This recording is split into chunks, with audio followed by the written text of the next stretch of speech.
Good evening, and thank you so much for joining me for this WNCT Now digital news update. I'm Emily Severidge, live in the WNCT digital studio. For weeks now, Americans have been waiting to hear the final decision when it comes to another round of stimulus checks. Today, that wait is finally over. Congress passed the final version of a $1.9 trillion relief bill. The 20-211 vote comes 7 weeks after President Biden entered the White House.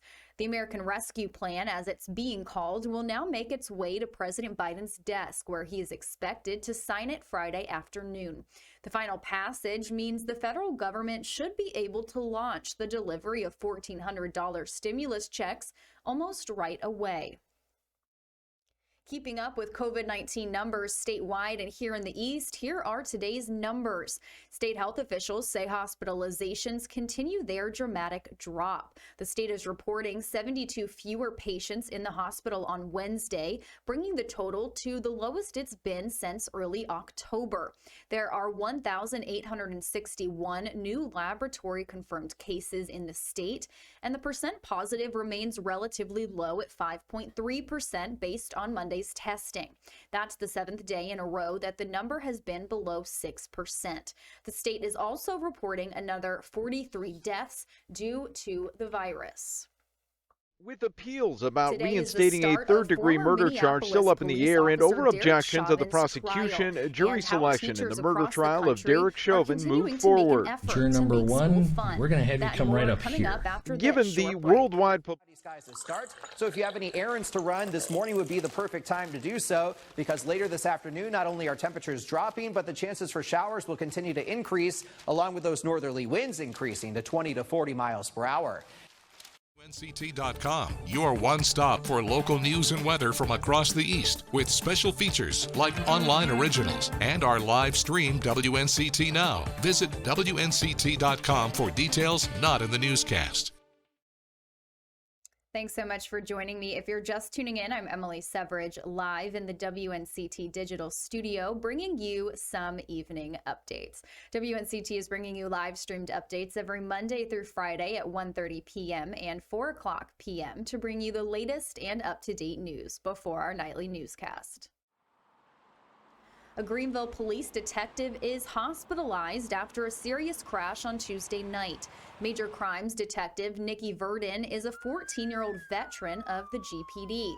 Verdin was struck on the head-on by a vehicle traveling on the wrong side of the road while she was traveling back to Greenville in her work-assigned vehicle. State troopers say the suspect, who has not yet been identified at this time, died at the scene. Officials also believe that person may have been impaired. Verdin is currently being treated at Vidant Medical Center with significant injuries, but she is expected to recover.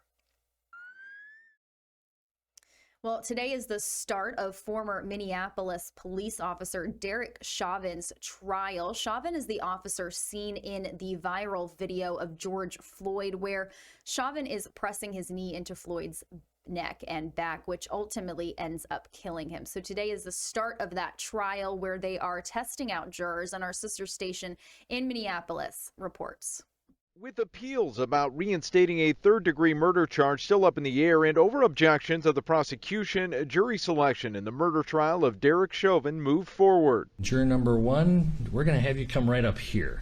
Given the worldwide publicity of the case and the demonstrations and riots that followed, every potential juror knew something about that day in May that started it all. This is an important case, and there's a lot of emotions tied up in it. Former Minneapolis police officer Derek Chauvin is charged with second-degree murder and second-degree manslaughter after video showing him with his knee on George Floyd's neck during a violent arrest for about 9 minutes surfaced last May.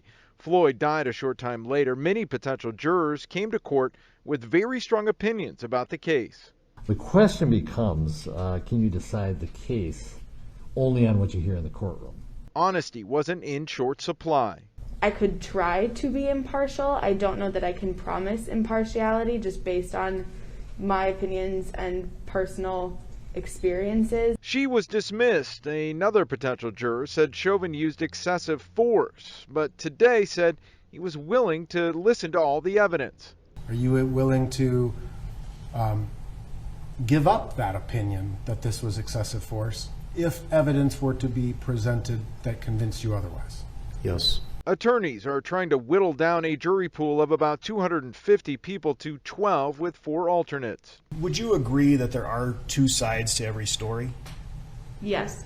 Before jury selection began, the judge ruled there would be limits to the testimony of an off-duty Minneapolis firefighter who just happened to be there the day Floyd was arrested. She is heard on the video telling the officers to check Floyd's pulse and start chest compressions. While she may be certified to perform CPR, she is not a forensic pathologist, she is not a physician of any nature, and whether or not Mr. Floyd's death was preventable had she been able to intervene would simply be speculative. And again, that is just the very start of that trial process, picking out the jury to be the determiners in that trial. So we will continue to keep you updated on that trial as it continues on here at WNCT. So continue to stay with us for the latest on the Derek Chauvin trial. Teachers across the country, though, are finding new ways to make learning fun and keep students engaged throughout what has been a very tough year. And some of those teachers are turning to the popular app TikTok to connect with their students. Our sister station in Illinois has the story. Teachers will do just about anything to help kids learn. And in this case, it means hopping down a hallway to make a TikTok. The final product looks like this.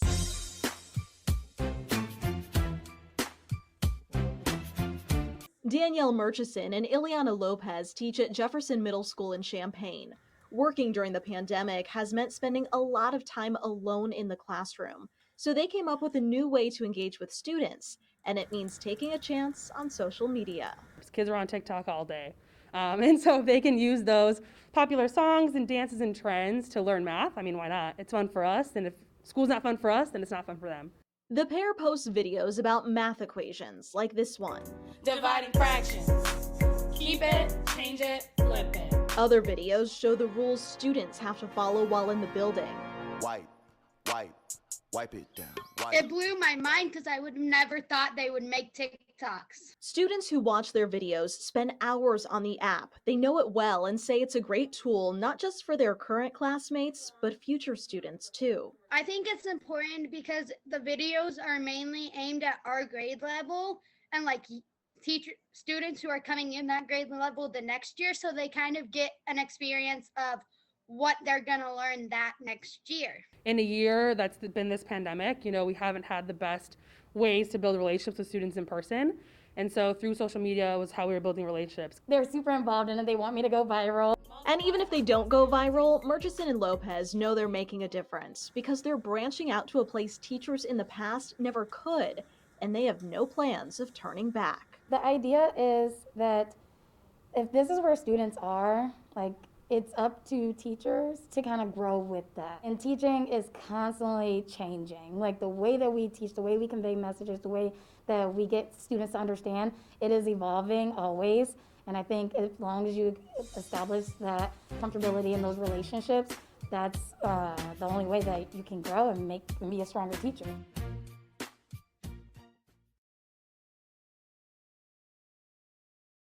Well, that's going to wrap it up for this WNCT Now Digital News Update. We have more news coming up for you tonight on our broadcast at 5 and 6, so be sure to stay tuned for that on Channel 9 WNCT. And thank you so much for watching.